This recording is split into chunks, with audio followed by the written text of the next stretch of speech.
I've also heard you talk about this whole idea of embedded sort of AI. What does that really mean for banks, if you will? So it really means that the AI is part of the day-to-day flow. That's part of the detection process for a firm. It's part of the decisioning process. So firms will have rules that may be in place for many, many years, decades, in fact.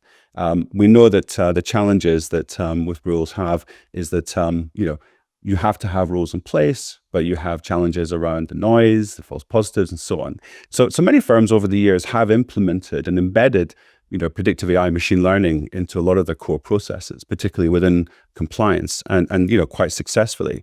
And you have things like dynamic risk scoring. We're seeing more and more of that from many of our customers. Scoring that's updated based on behavioral changes, for example, of their customers, or alerts that start to trigger things like preventative steps. When you think about moving further into the kind of upstream into the KYC processing, for example. And then we've seen more and more of the AI coming into things like network analytics, that type of the type of technology where you can start to do or start to see relationships that could present challenges to the firm as well. So you have those things which are, I think, well embedded in firms today. And then where the firms are starting to kind of test out, if you like, is with the concept of the agentic AI or the AI agents, which is really, when you think about some of the things that perhaps that we're doing for customers, we're testing with them. We're doing things in alert triage space. There's a massive opportunity. KYC refresh, adverse media checking, for example.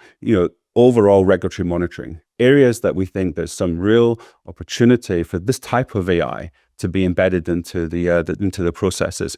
So it's almost like a shift from periodic reviewing to continuous monitoring and a bit more forward thinking in that sense. It's the reality of what we're seeing from our kind of customers and their adoption of AI. So predictive AI really is well founded. It's adopted well and it's well founded.